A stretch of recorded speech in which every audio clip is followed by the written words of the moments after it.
Oke, silakan komentar lain. Ke kota sampai rumah sini. Yang belum lanjutannya dari konflik ini, maintenance-nya ini loh, Kang. Memanage-nya. Manage ya. Manajemen konfliknya ini. Oke, manage ya. Manage-nya harus relevan dengan komunitas yang ini sih, yang dimana kamu berdiam. Kalau saya intinya begini sih, saya tidak akan bicara kalau saya tidak diberi hak bicara. Prinsipnya begitu. Jadi saya tidak akan khotbah kalau saya tidak diberi izin. Bahkan misalnya di GPT, di mana tim etis sendiri begitu ya, saya selalu ngetes kira-kira gembala sidangnya mau saya bicara sampai seberapa banyak. Dari jemaat protes atau enggak kalau saya bicara terlalu teoritis gitu ya. Maka saya menyesuaikan, saya tidak akan bicara semua isi El-Sadik kepada jemaat gereja. Tidak mungkin gitu ya. Artinya saya tidak diberi izin untuk bicara vulgar semuanya.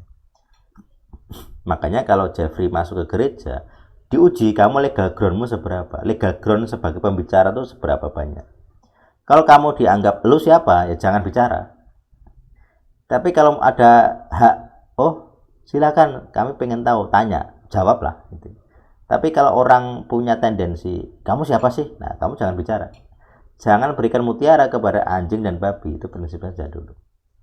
Makanya saya bicara hal-hal penting itu ya hanya kepada anggota atau kepada tim gitu. Kalau sangat-sangat rahasia ya hanya beberapa orang saja, nggak semua tim bahkan gitu. Hanya personal gitu. Jadi prinsip pemuritan yang saya anut, jangan biarkan anjing dan babi mendapat mutiara. Kalau mereka tidak pantas, kita anggap ini penilaian personal ya, kamu nanti harus menilai pantas enggak jemaat GSCA-mu itu dapat mutiara. Pantas enggak para bapak-bapak yang tertarik tanya-tanya itu mendapat mutiara. Itu kamu nanti harus memutuskan. Manajemen konfliknya begitu.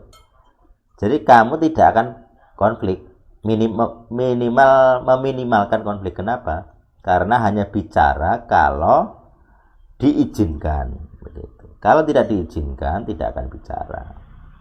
Kalaupun diizinkan bicara, ada batasnya. Kira-kira mereka terima saya sampai seberapa persen gitu. Kalau kelihatannya sulit, saya tidak akan bicara. Itu kalau cara saya memanajemen konflik. Sama seperti keluarga saya belum pernah pengakuan dosa. Karena saya belum melihat saya diberi hak bicara. Itu. Saya juga tidak terlalu pengen ngoyo gitu, nampak ngoyo gitu, memaksa orang untuk terima. Tidak, saya tidak punya kehendak niat seperti itu. Saya hanya menyampaikan pesan satu arah gitu. Siapa yang tertarik, siapa yang mendengar. Makanya di tema awal kan saya membahas langsema. Kenapa? Penting. Saya hanya bicara kepada orang yang mau mendengar. Karena ada ayatnya. Siapa punya telinga hendaklah mendengar. Itu sema. Ayat itu tentang sema. Kalau orang tidak mau memberikan telinganya untuk mendengarkan, saya tidak akan bicara. Jadi saya hanya bicara kepada orang yang mendengarkan. Siapapun, gitu ya. Tim atau bukan tim, termasuk kepada dunia. Ini kan kalau dipublik kan sepihak gitu. Saya sebagai penyampai pesan menyampaikan pesannya. Nanti kalau orang tidak tertarik, ya saya tidak akan mempublis yang lebih dalam gitu ya. Kalau orang tertarik baru saya tes. Ini tertariknya ngetes atau pengen sungguh-sungguh belajar. Kalau pengen belajar ya saya berikan semuanya. Kalau enggak, saya batasi kesanggupan belajar sampai mana. Bagi orang-orang yang bukan filosofis, tidak mungkin saya bahas filosofis. Saya berikan contoh-contoh saja. Misalnya tentang makanan. Boleh enggak makan babi? Ya saya jelaskan.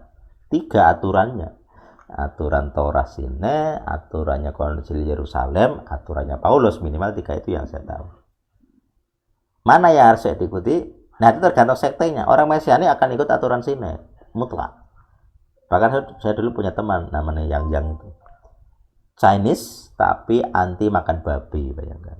Dia konflik dengan istrinya, dengan keluarga yang lain. Ya gitu. Tapi sebenarnya bukan karena saya, dia sebelum ketemu saya lebih fanatik dari saya, karena dia juga anti dengan Paulus. Karena beranggapan Paulus itu anti Torah, membatalkan Torah. Nah, sebenarnya itu hanya salah tafsir.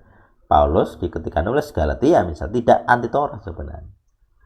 Karena orang nggak bisa bedakan kata Torah yang di PB itu oral Torah atau Torah lisan.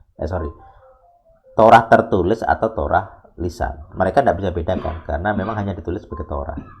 Jadi tradisi-tradisi Farisi itu ditulis sebagai Torah, itu masalahnya. Karena hukum Farisi gitu ya. Bukan Torah Musa sebenarnya, bukan hukum Musa tapi hukumnya Farisi.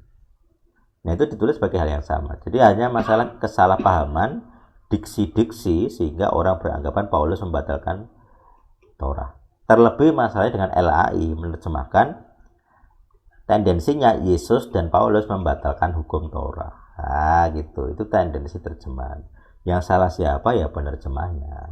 Makanya di El-Sadik ada proyek penerjemahan Alkitab yang literal supaya kita mendidik jemaat dengan kondisi yang doktrin original.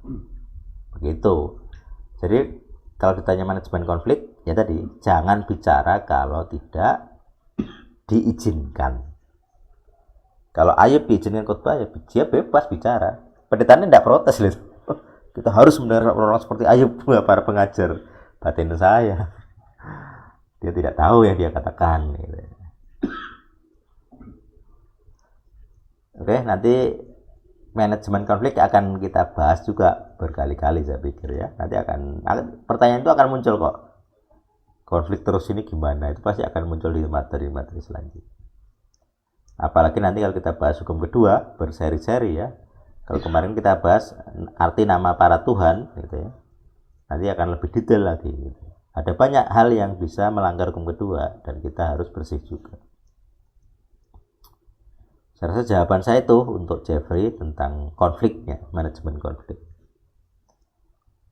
Kalau prinsip saya jangan takut dengan konfliknya tapi berhikmat memanagenya, itu saja. Seni, jadi kalau ditanya saklek nggak bisa juga seni. Tepat itu bang. Jangan takut sama konfliknya tapi berhikmat. Nah, karena tepat itu terjadi sama saya sekarang. kasihan kamu. Sudah mapan di pelabuhan terakhir, ada konflik.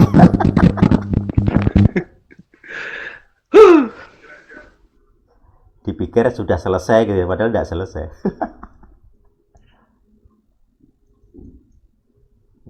ya itu sih, memang semua orang punya cooknya. Kamu cooknya yaitu, orang lain cooknya ya beda-beda, konfliknya beda-beda. Tapi intinya sih pasti ada konflik lah, situ aja.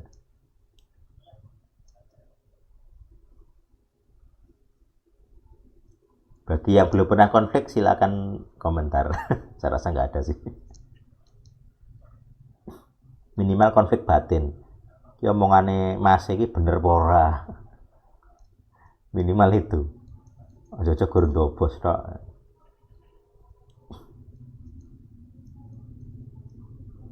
Kita bener nih kok ya ora bener gitu kan, udah gitu.